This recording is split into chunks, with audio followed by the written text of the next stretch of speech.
Behind the scenes.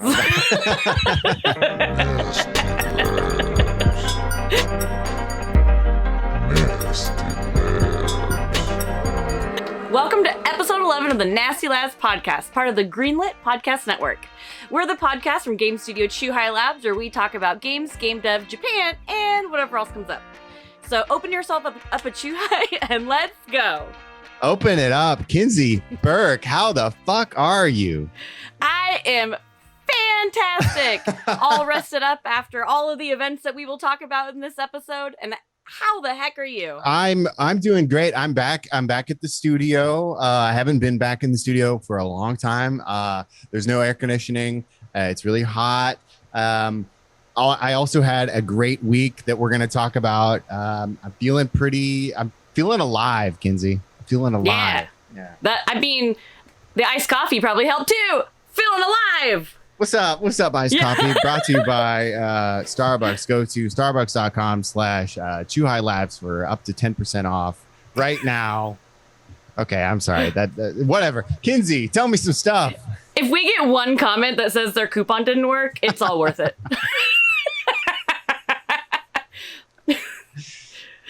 Kinsey. So, we have a great episode lined up. And so, of course, as always, we're going to start with what we're playing, move on to the main topic, which is super awesome because as a studio, we've been hella busy the past week, which is also why this happens to be a week late. But you know what? That's neither here nor there. Yeah. Got some great news happened today. So all right. We're like all up on stuff. And we're stoned right now, guys. God, it seems like it. Jesus. What's wrong with me?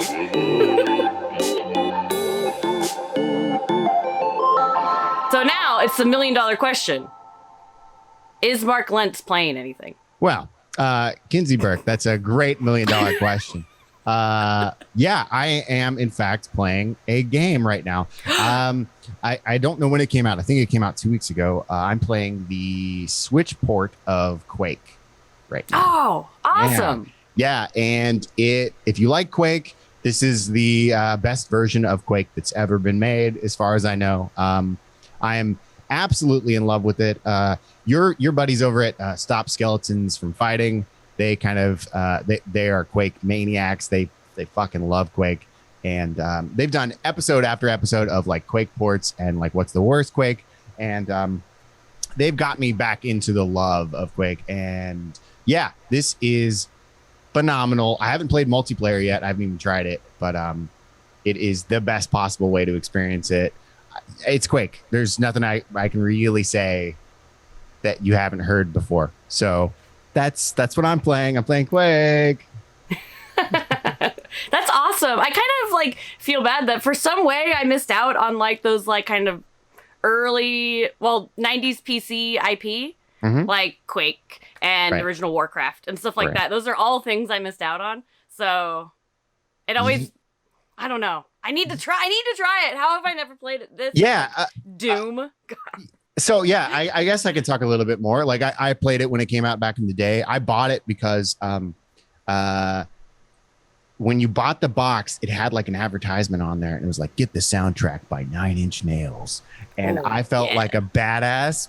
Like also CDs were really expensive at the time, so I felt like a badass that I was listening to 9 Inch Nails and I was like breaking the rules. You know, it's scary music, but it's not like bad or anything.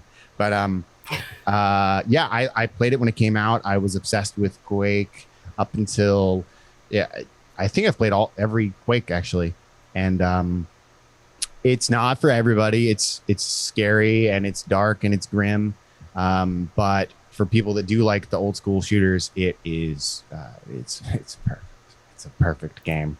Now I'm just praying that they make Quake 2. That was actually my favorite of the series. The first one's like a cosmic horror style game, and the second one's like space for some reason. It's basically Doom, and I'm just hoping they get around to making that one. I think that one's a little more my speed. But Quake, you need to play it. I don't know how much it is. You should get it right now. Kinsey, Burke. So do you think people who don't have the nostalgia for Quake can jump in? Is this a good jumping off point? Ooh, that's a good question. I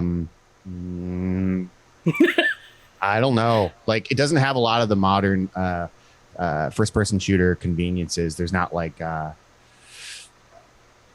it's not modern. It might be tough, actually. But did you play the N64 remake, the Doom remake on the Switch? Did you play that at all? I sure did not. Okay, well, yeah. I don't think this is for everybody. I think this is for people that have nostalgia for that era. No, you don't need it if you're like modern shooters like Call of Duty or something. This is definitely not for you. Yeah, but it is incredibly hardcore, and it shows no mercy to you. And if you're into like challenging games, it's probably more your speed. Nice. Kinsey, Burke, what are you playing? I think you're playing something right now. I am. Well, this is a little bit of a cheat. Okay. Because it's a game that I played at PAX West this last weekend. PAX West. Okay. Which we'll be getting to that. Okay. But so we were at PAX West and we were at the Thunderful Games booth with our game Cursed to Golf. And the other game that was in that booth was Fire Girl. Right. And I mean, to be honest, I hadn't heard of it before PAX West, so I didn't know what to expect. And then I actually played it on like the first or second day after the show floor closed, and I like slowly got hooked. So like the next day after the show floor closed, I'm like, I'm just gonna play a little bit more, like. And it's awesome because it's a firefighting roguelike. And I feel like firefighting games is not a thing that really exists. There's like one like on the PS2, there's like a disaster game. Right. And like, so I don't know. It's never really even struck me as like something games was missing was more firefighting games. But now that I've played one and main character's a woman, so I'm like, ooh, awesome. So I've been having a lot of fun with it, even though I only got to play the PAX demo, but I played it repeatedly throughout the weekend. And so it's a roguelike. So what's really cute about it is you start off where they're like, well, we don't have a lot of funding for our fire department, so we're doing on-the-job training. Okay. So like basically the tutorial is they're like, well, the firehouse is on fire. Why don't we send the trainee in to learn how to do it? And it's really cool because you're fighting fires, and the fire is like these little like fire monsters. So as you're shooting it, they're like, like, so it's really funny. And I just really like the sound effect they make when they die. But you can, from what I've played so far, you can like recruit people that you find.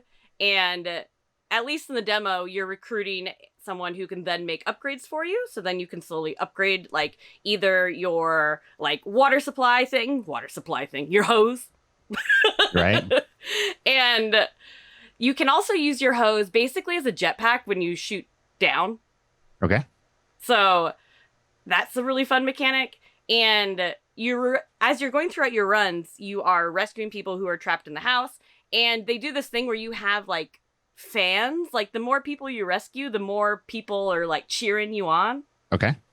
And so you'll like rescue someone, and then there's just a sound effect that's like, yeah. And then all of a sudden you have like 200 fans or whatever. And so you can, like, at one point I rescued everyone in this one level, and then I got like a medal. So then in between the scenes from my run to my next run, because it's a roguelike, there was like a medal scene where the mayor is like giving me a medal. Okay. And I was like, this is pretty sweet. And it's really satisfying. And I would really like to play more than just like the PAX demo that I played on repeat. But it was really fun. I can't wait for it to come out. It comes out December this year. So if you're looking for a firefighting game, you got that firefighting hole in your heart, this will fill it. And I'm going to interject a little bit. I haven't played Fire Girl since I played it 2 years ago at Bitsummit. It was showing then. It was before it was funded. And we actually, the main artist, his name is Gabe Miller. He worked on one of our games, Carve Snowboarding. He worked with us for 3 months. And then while working with us, he got signed with his game. And he's like, I'm out of here. I'm going to go work on my shit. But I love that. Yeah. But we have a really close relationship with Gabe in particular. And Gabe and I go way, way back. We're actually buddy. We lived in the same neighborhood in Korea for a long time. And I'm a huge fan of those guys. And I cannot wait for that game to come out. Oh, that's awesome. I love that connection. Like, I all I knew was that it was 2 people. One person was in Korea and one person's in France who's making the game. And the studio, Dejima Games, was DMing me during the event. And they're like, can you send us more pictures of our booth? And they were so excited. And I was just like, oh my God, I'll send you all the pictures. Like, yeah, I'm super pumped, because I've known them for a long time and I've seen the game grow, and I can't wait for the game to come out because I know it's going to do really well. So, like, the underserved market of the firefighting roguelike RPG action game is finally going to be served. Yep. Oh man, you said super pumped, and my brain was trying so hard to make a hose joke, like water pump. And I was like, oh, I can't think of a good one. So instead, I just told you that I failed my joke. Even better.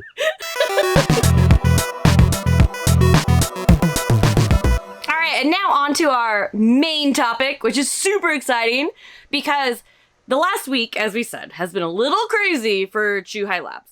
Last week, we announced Cursed Golf, our newest game, and the internet fucking loved it, and we're all so excited. And then right into the announcement, we go into Bitsummit, which is Japan's indie game expo. And then right after Bitsummit was PAX West. And so we've all just barely recovered. And it was a lot. But to start with, Mark, you are on the ground at Bitsummit. On the ground at Bitsummit, yeah. We announced the game on a Monday. We showed the game on a Thursday. It was just that quick of a turnaround. And Bitsummit was phenomenal. Bitsummit, for those that don't know, that's an event in Kyoto, Japan. It's the premier indie event in Japan, really. I think it's like a combination of PAX, a tiny bit of GDC, a tiny bit of Too Many Games, a tiny bit of Portland Retro Expo. Anyway, it's just kind of the smaller version of all of those, and it's in Japan. And I've been going now for 5 years, something like that, and it was phenomenal. It wasn't a public event because of COVID restrictions and whatnot, but it was like a business thing, and it was a really fantastic way for us to show the game because basically only developers and the press were able to check out the game. So we were getting like really intricate feedback and really long story short, it was fantastic. We early on we were nominated for best design, and towards the end of the show we found out we won best design for the game. Yeah, it was just so awesome. It was a hell of a week to go from announcing on a Monday to winning an award to showing the game to hundreds of people on 2 different continents. It could not have gone better. I think we had about 100 people play the game, and that might sound like a low amount of people, but considering how small the event was and how condensed it was basically every single person at the show played the game. And that's awesome. Yeah, it was really, really exciting. And we had some big names play the game. Yoshi P played it, and just a lot of people played it. It was pretty phenomenal. I don't really have too much to update. I'm still reeling from it, and I don't know what else to talk about. So I want you to tell us about the real PAX, because that's where the shit actually went down. Oh man, PAX West was crazy this year. I'm kind of with you where I'm still like kind of reeling from the events, and like part of me feels like it wasn't real because it went so well. Like this is my, oh crap, I don't know. Like I think I started going to PAX in 2009. Whoa. 8 or 9 was my first PAX. And like this one was definitely different and weird because I think going into it, most people like weeks beforehand figured it was going to be canceled. Right. Like I think a lot of people were thinking that. And it wasn't canceled. They put up like the exhibitor list and the schedule of events like less than a week before the show was even going to happen. So it was going into it was a little bit of a shaky PAX, and a ton of big names pulled out, so there was absolutely no Microsoft, Nintendo, PlayStation, no giant Twitch booth with streams like there is every year. Like it was a really different PAX. But in a way, I think it really allowed more of the indie titles to shine. Because typically a lot of the indie booths are placed up on the 6th floor. Whereas if you've never been to the Seattle Convention Center, it's a little bit like all over the place because there's not one room that's big enough for PAX. So they separate it in like 500 floors, it feels like. Right. And then the 4th floor is like the main show floor. But since all those huge people pulled out, they moved all the indies from the 6th floor to the 4th floor. So now we all have premier placing. Like, I could not believe it. When I walked in on setup day to our booth, like, we were right next to, like, the huge, like, PAX merch booth.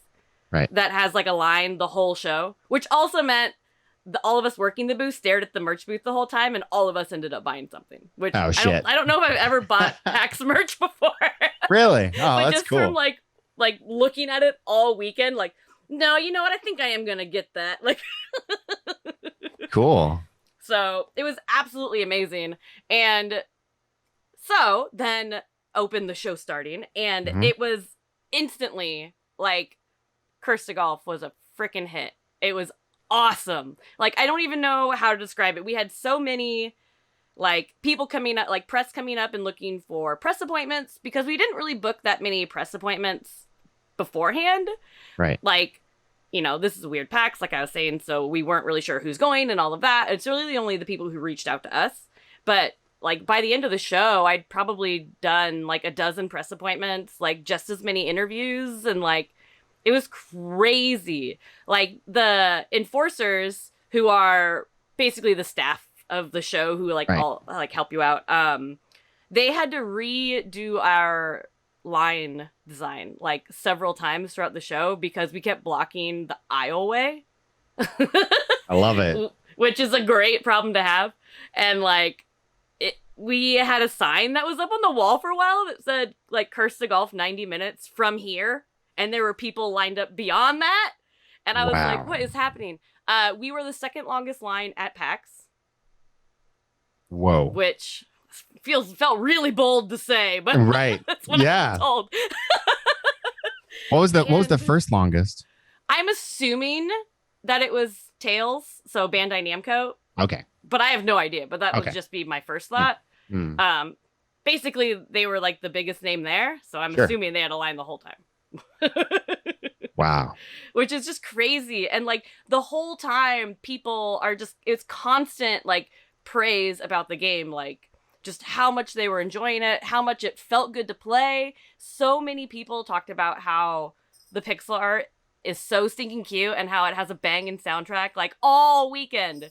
That's what I heard. People waited multiple times. Like a couple people I was like, oh, back again, huh? Holy shit. Yeah, to see it. It was great. So would you say the fact that like that because it was smaller, was it like more intimate and like it was just a more of a better chance for to actually interact with people? And do you think that benefited us in a positive way? I definitely think so, especially, with the amount of attendees that got to play it. I feel like when indies are up on the 6th floor, I swear like 25% of the attendees of PAX don't know there's a 6th floor show floor. Right. Like, I really feel like that's true. Oh, yeah. So to move down is great. On the opposite, there wasn't a ton of like, like the IGNs, Kotakus, GameSpots. A lot of them weren't there. But the press that we did talk to all loved it, and they were all wonderful. And I just, we still got tons of awesome coverage. So I think in the long run, having a smaller PAX definitely worked out. And talking to some of the enforcers, like after the show, they were saying that a lot of indie devs were like, so can PAX just like always be like this? Because this was kind of great. Would you say that this PAX was similar to the one you went to in 2008? Was it like about the same size or? Yeah, it was actually really similar to like, they used to call it PAX Prime. Right. Instead of PAX West. So It was really similar to, PAX Prime, minus, of course, the bigwigs. Because even though PAX was a lot smaller, Nintendo, Microsoft, Sony were always there. Of course, so of course. A little bit more like the first year at PAX South. Because I don't think any of the big three were at the first PAX South either. So a little bit like that. Got it. But yeah, it was a weird show. I think a lot of people were like, oh, I wish the rest of the team could be here. They're all international developers. Like, I feel like that was almost every indie booth. So I can only imagine if it was like this PAX, but without the travel restrictions, like how amazing that would have been. Yeah. That reminds me of the what happened at Bitsummit. At the end of Bitsummit, we all typically go down to the river and we all have drinks and stuff. And this Bitsummit, because it was so small, there was only about like 50 people at the river. And typically when this is a public, when people can travel, there's like 400, 500 people at the river, all drinking and being super loud and which is fantastic. But this was like very intimate and we could get to know each other. And it was I almost wanted to return to that, like that small feeling, like it's more community based. And I liked that it was small, but of course it can't be. Like PAX can't be small. It has to be that monolithic giant thing. That way I can travel there because I want to go. Yeah, PAX is the fucking best. Did you get a chance to go to other booths? Did you get to see any buddies? My good friends at Pink Gorilla were there. So I did spend some time talking to Kelsey, the owner, and definitely got a drink with her. Nice. A lot of my out of town industry friends weren't there. I mean, for obvious reasons. Sure. So it was a little bit weird in that way. They also canceled all of the exhibitor mixers. Right. So we didn't have our meet at the river for drinks mixer kind of thing. Got it. So that was a little bit weird, but all in all, I think this was one of my favorite PAXs. The team we had at the booth was amazing. We had Kyle from Thunderful, who was just a blast, and then basically each of us brought a friend to help. Right. And then Thunderful had another guy who was helping as well. So I felt like we had we had dream team. That's so exciting that everybody was all on board and all on the team to push this thing. Let me ask you. So PAX is done. What event is next? Where are we going? Where do you want to go? Where does Kinsey Burke want to go? I feel like next would have to be PAX East, Boston. Okay. All right. I hope everyone can travel by then. I mean, it's usually in March. So sure. I feel like we have a pretty good chance, right? Yeah. Fingers crossed on that. I think we can do it. I think I would love to show at PAX East. I've never been. PAX East is my favorite. Is your actual favorite compared to West? Why? Is it because it's not in your hometown? That probably factors in a little bit because I've been going to shows for, ever, and having a show that's here and I go home at night and not to a hotel is really weird. Right. But kind of great because obviously sleeping in your own bed is better than a hotel. But PAX East, there's just something about it that I really, number one, I love Boston. And I honestly think that's a lot of Fallout 4's fault. Oh, okay. Because I played Fallout 4 before I ever went to a PAX East. So when I got there, I was like, I know this town. All right.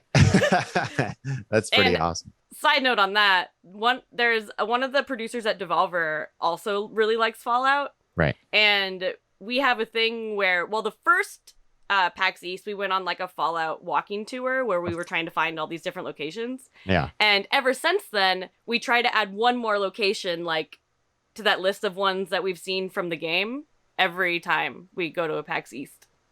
That's cute. That's a nice little hobby. So I'm going to do a quick shout out to Thunderful. Thunderful, thanks so much. Also, Thunderful, we're going to PAX East. Book the tickets, baby. Yeah. Well, and PAX East has one giant floor, so everybody is on the same show floor. Oh, that's nice. Which I think is way better than the labyrinth of the Washington State Convention Center. Okay. Well, I've only been to PAX West, and I definitely love the maze personally. But I could see the value in just being one giant floor, because then it's over there, or it's over there. It's not upstairs or behind. You do get a little lost, especially like some of those like some areas in PAX West where they're more like hallways than they are actual. Yeah, like you're just gonna walk through it.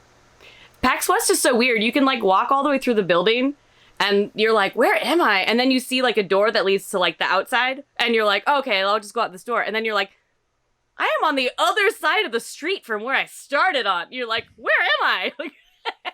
Yeah, and there's several buildings too. That's also confusing. That's very confusing. Yeah. I still love PAX West. That's my personal favorite event. But I haven't been to PAX East yet. But well, sounds like we're gonna change that. Yeah, we're going, and I can't wait.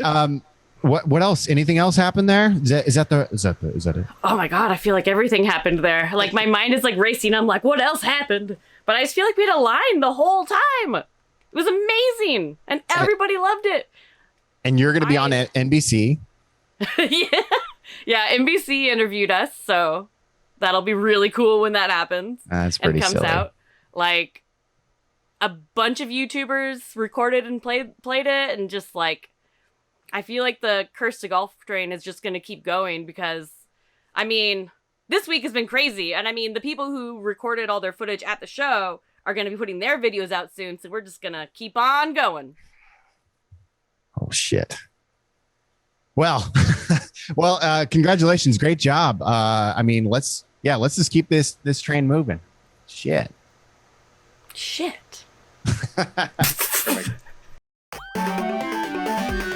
Ellen, in 15 seconds, what is Nice Games Club? It's our game dev podcast. Steven, help! Game mechanics, accessibility, art and animation, level design, prototyping. Everything that goes into making video games. How's that, Mark? Nice. Listen to Nice Games Club wherever you get your podcasts, or at nicegames.club.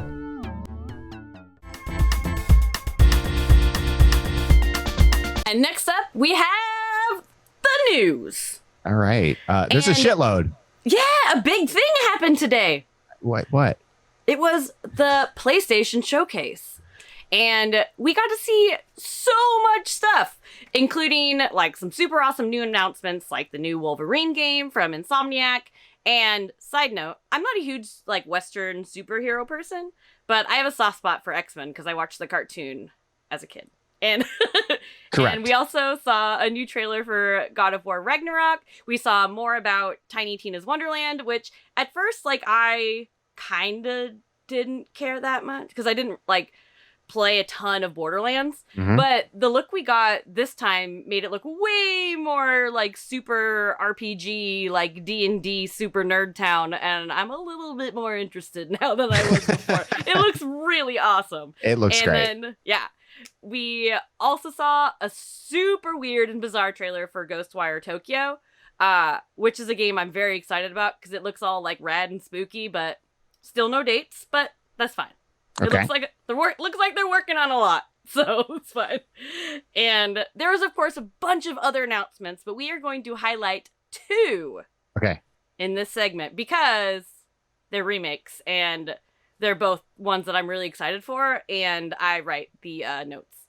Yeah, you do write the notes. You're basically I just arrive and say, what are we talking about? Fuck. Okay. Yeah. So what's the big one for you? So or one of the big ones. The first one is Alan Wake is getting remastered.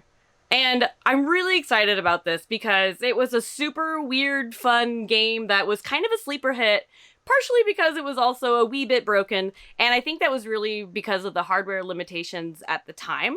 Right. And I also remember when it was coming out, I was so excited when this game was coming out. So excited. Mm-hmm. And at one point, they announced that it was no longer going to be M, but it was going to be T rated. Boo. And I do remember my heart being like, well, I thought it was going to be scary. Like, and then it came out, and it was great. Like, I really like this game, and I feel like not enough people played it. Did you play it? No. Yeah, see, not enough people played it.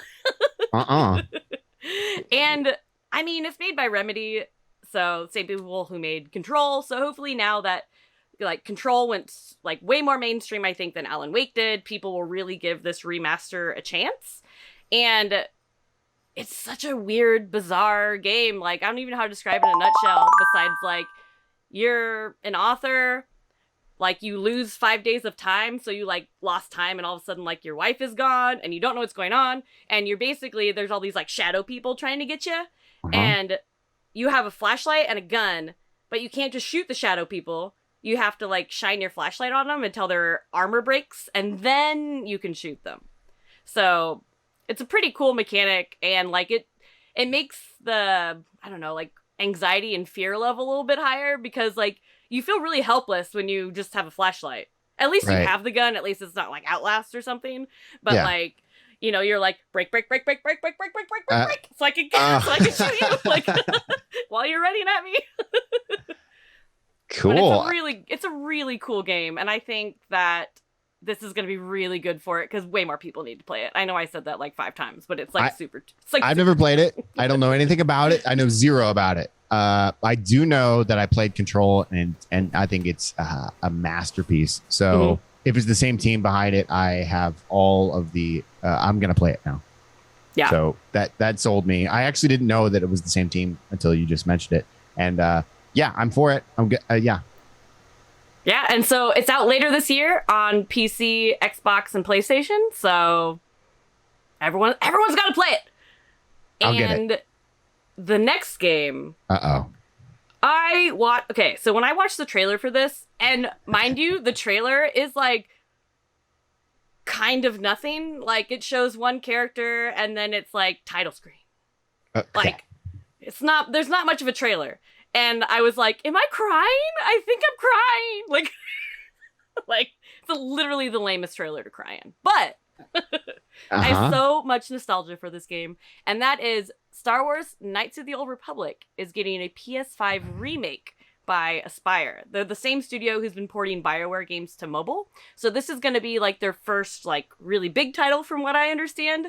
But they also have a really good like people above them. Like, they're owned by the Embracer Group, which also owns like THQ Nordic and Gearbox. So I think I'm really excited about it. Yeah, this is more my speed. I am like, you played Knights of the Old Republic, obviously, and I don't like the Star Wars movies very much. I love Knights of the Old Republic.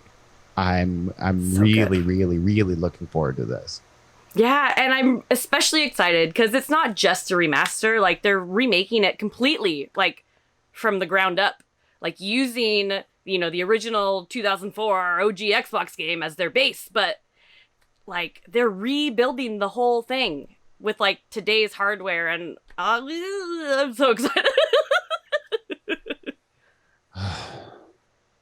I got nothing. This is pretty important. And I would have loved to have seen you cry to watch this trailer.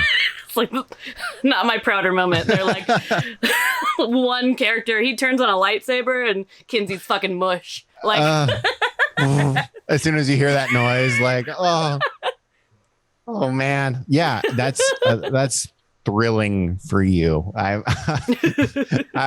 when the game comes out, can you just like do a live stream? But like, we don't get any of the context of what we're seeing. We just get to see you bawling. Like, that would be hilarious. And I think a really exciting thing about it too, granted, this is just speculation. Like, this is not official in any way, but a lot of people are thinking that it's going to include parts from both KOTOR 1 and KOTOR 2. And that since KOTOR 1 and 2 aren't canon anymore, right, that this will bring elements from those games and make it canon, which is probably really exciting to all those like Star Wars nerds out there who got really upset when KOTOR was deemed not canon. So they're going to recanonize as much as possible, basically. Yeah. Okay. That's what it sounds like. That's what people are guessing, especially now because this is, you know, I'm assuming being overseen in some way by Disney. So right. They'll make this canon, which is super exciting. Does everything moving forward have to be canon? I actually don't know. I don't know. Okay. I mean, I'm sure they pick and chose from what was out there, like books and things like that. So I don't know, like, because there's so many Star Wars novels, you know? Yes. So I have no idea how they picked what was canon, unless they just said no to all that, yes to the movies or the official right. titles, and then nothing else. And then everything else from here on forward will be the super duper official Disney canon. Yeah, I guess that makes sense. They just cleared the deck and clear the slate and say, all right, moving forward, anything we do, okay, that makes sense. Yeah. But I mean, yeah. Knights of the Old Republic. Oh, yeah. I'm so excited. Although I will say, like, the KOTOR 1 really made me think twice about playing evil in games, because I really like games with morality systems, and I do like playing evil. Right. But boy, I don't know if you played evil in KOTOR, but I couldn't do it. You're just like the worst. And there's the Jedi Temple level, you just have to lie throughout the entire level. That's not like you, Kinsey. It's rough. You probably couldn't get like into that at all. Like, restart, I'm just playing this normal. And I think the part that made me the most upset is, like, I started evil, and then as I realized how, like, it's not like in Mass Effect where when you're evil, you're more like a snarky badass, where you do some, like, questionable things, but for the most part, you're just kind of an asshole, but, like, with a heart of gold. Sure. But in this one, you're just, like, flat out terrible. But there's also, if once you decide, you're like, I'm gonna play evil, and then partway in, you're like, never mind, this is horrible. There's no benefit to playing, like, in the middle in the original. So I wonder if they're gonna do something about that. I mean, probably not, but we'll see. But with all this news of, you know, remakes and remasters, and, you know, we're just coming off of the Final Fantasy VII remake, and basically, I think everyone who is in their late 30s who played games then is, like, now works in games, which is great for me. But if you could pick any game to have a complete, like, KOTOR, Final Fantasy VII style overhaul, what would it be? Okay, so I'm going to stick with the Star Wars thing, and I'm going to stick with first-person shooter thing. I don't know if this game has ever been remade, so I could be totally wrong, but Dark Forces, Star Wars Dark Forces, the FPS game. Yeah, it's really janky now. I mean, it's more like Duke Nukem than anything else. But I really like the idea of playing as a stormtrooper. I like the idea of seeing the universe from that side. Yeah. So yeah, I think that's what I would do, and I do it in the new Quake engine or whatever. Like, oh, that would be fun. Yeah, and I like first person shooters, so that one was pretty easy for me. Kinsey, what would you do? One game remade, overhauled. So I thought a lot about this when I wrote this. Yeah. 2 hours ago, but but I was trying to think of something clever, but I think I just have to go back with my, like, most favorite game. Like, I was gonna say Ocarina of Time. Okay. But I decided to go with Final Fantasy IX. Whoa, she did it. And if you're listening to this and you've been following me for years, you're like, I knew it. Yeah. We all knew it. I feel like a lot of people played, you know, Ocarina of Time. It came out on the 3DS. It came out on the GameCube. Like, people have played it. But I feel like Final Fantasy IX is one of those Final Fantasy games that people freaking loved 7. You know, and then they're like, I guess I'm a Final Fantasy fan. And then they played 8. Right. And didn't love it. I still don't. You know, and, like, I personally really liked 8, but the general consensus, you know. Right. And then, so if you didn't like 8, when 9 came out, I wonder if a lot of people were just already off the train. And, like, but 9 is so good. It goes back to, like, you know, not everyone can use any materia like in 7. Like, there's actual class system. They may not necessarily call it out, with the exception of, like, Vivi and Zidane, like Black Mage, Thief, like White Mage. Like, they kind of go back to that original, like, thing. And I love it. And when I was little, I recorded all the cutscenes on VHS where you just like hit record while it's playing. And then I made my friend who doesn't play video games watch them all back while I cried. And she was like, this is the stupidest thing I've ever seen. I want video of that as well. So I really like this game. And okay. I think more people need to give it a chance. Final Fantasy 9. Do you ever foresee yourself getting like a neck tattoo of 9? Or just like a big old VV neck tattoo? Oh, yes. Yeah, it'd be tight. Pretty sweet. Fans of video games, history, or video game history will definitely want to listen to Retronauts. Each week, Bob Mackey and myself, that's Jeremy Parrish, dive into the stories behind the greatest games of the past and the history behind the hits of today. Check us out every Monday on the Greenlit Podcast Network. All right, and now time for Call Me Up, where we answer your questions from Discord. Do you like that space in there? Yeah. It's a gotcha. Yeah. Like, am I supposed to say call me up? Now time for Call Me Up. All right, I'm going to read the question because you're fucking getting all confusing. All right, this one comes from Cal. Why is it so easy to get lost in Shinjuku Station? Why do they build it like David Bowie's Labyrinth from the movie Labyrinth? I like that question. What do you think? What do you think they were thinking, and what can Chuhai Labs do about it? Kinsey, have you been to Shinjuku Station? I have, and it's funny. One of the times I was in Shinjuku Station, I was super touristing it up because I was on my way to the robot restaurant in Shinjuku. And in case you didn't know where I was in Shinjuku Station. But I had the pleasure of not only trying to navigate Shinjuku Station, but trying to do it in a hurry when I was running late for something. Yay! Yay! And one thing I'm really glad about that Google Maps has been doing the last few years is telling you, like, if you're using Google Maps for the train schedule, and then it'll tell you what exit to leave out of, which is probably the best thing ever. Yes. I love that they're doing that, and that makes navigating any station a lot easier. But with Shinjuku Station, it is the labyrinth of all labyrinths. So, like, you're like, oh, it says to take exit 3C. And then you're like, oh no, where is it? Oh, man, it's such a nightmare. There's 3C, of course, and then there's exit west, and then there's exit south, and then there's exit 2, and then there's exit 24, and then there's 24B. And like, even when you get off the actual platform, depending on which turnstile you go through, it kind of screws you over on which exit you're going to come out of. It is a horrible, horrible place, and I hate it. But you're absolutely right about the smartphone thing, because my first time at Shinjuku Station, I didn't have a smartphone. I didn't have a phone, and it was rough. Oh yeah, not good. I had to meet somebody, and I didn't speak Japanese. There's no way I could possibly find this place, and I lucked out, luckily. But most people won't be lucky. You'll die. You'll just get lost. Basically. Yeah. I'm sure that if you get lost in Shinjuku Station, you will come upon like dusty skeletons of the people who were lost before you.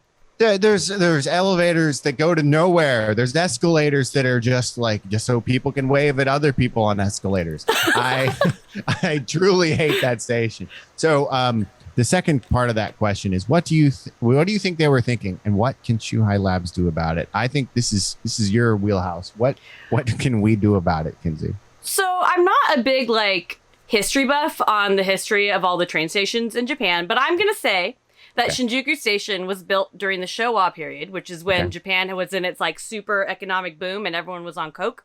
Yeah. And that's probably what the problem was. Because, I mean, if you're designing a building, maybe that's not the best time. I'm glad you're having a lot of fun, but look where we're at now. I made the mistake once in Shinjuku Station by using a coin locker. Oops. Oh, no. Yeah, don't do that. Yeah, never that's find gone. Your stuff ever again. But at least what can Chuhai Labs do about it? I think we're in a very convenient position being in Kyoto. We are very far away from Shinjuku Station, which I'm pretty sure that makes it not our problem. Yeah, get the fuck out. What can we do about it? We can never go there. At least we have Kyoto Station, which is awesome. It is fairly awesome. You can get lost, but not nearly as lost. You like in Shinjuku Station, you'll walk down the corner, you'll see a conductor, and he'll wave at you, and then you'll come back 10 minutes later, and he's got a long beard, and you're like, "Who is that guy?" And he'll be like, "Time has traveled very quickly here." I fucking hate that place. It's a time void. All right. Yeah, actually, the one good thing about being a tourist in Japan, I will say, is a lot of times you'll have that JR pass. Mm-hmm. And the one thing I didn't even think of besides, oh, it's good for on all the JR trains. That's fantastic. But if you are lost in a station like Shinjuku and you go out you realize you go out the wrong turnstiles and have to come back in. It's basically a free pass to get back in because you fucked up. You don't have to pay that $1 whatever just to go in. If you were just going to go in and eat or whatever. Right. It's perfect. It's the perfect tool for getting lost. Get the JR pass. Get the JR pass. You won't. Yeah. Don't worry about it. It'll be fine. Yeah. Yeah. So, what do you think Chuhai Labs could do about it? Do you think it's far enough away that it's I think we should make a video game about it. I think complaining, find your just call it Shinjuku Station, No Way Home or something like that, or it's just make fun of it. That's all we can do. It's got to be procedurally generated because I feel like every time you go through it, it doesn't feel like it's the same place, and you're like, I swear I turned here, but there's a wall. It really is like Labyrinth, though. Cow is absolutely right. It's like when you're in the Labyrinth, when there's that little tiny snail that's like, go that way. Mm-hmm. Oh, I meant that way. Yeah. And it's just like that. You'll never, ever get out alive. Just go to Shibuya and forget about it. How about that? I want Hoggle to come out of nowhere next time I'm at Shinjuku Station. Just peeing. He's like, hey. I love Hoggle. He learns his lesson. Okay. Yep. Right. So for our next question, it's this comes from Shigaguri. It's a very important question. How does Liam get his hair so majestic? And to answer that, we're going to throw it to Liam now. How do I get my hair to be so majestic? One, I think majestic is a strong word, but I appreciate the comment. Two, I'm going to sue Square Enix and Eidos Montreal for taking my likeness in the Guardians of the Galaxy video game. And three, actually, I've done it for so long now that I've kind of got it down to a science where I know exactly how to do it. I put wax on my hands all across so it's even, and then I don't really put my hands in my hair. I actually just brush it upwards so it'll stay like a swoop, because once you put your hands in, the wax will go in there, and then they'll look like you've had fingerprints running through your hair. So just swoop it up and then kind of get it shaped, and then I put a fuck ton of hairspray on it, because otherwise it will fall down very quickly because my hair is really heavy. And also, Japan is really hot, so wax will melt and stuff like that. I kid you not. And then your hair will just get floppy. So I've got it down to a science, 5 minutes or so. Majestic is a very nice word. Thank you.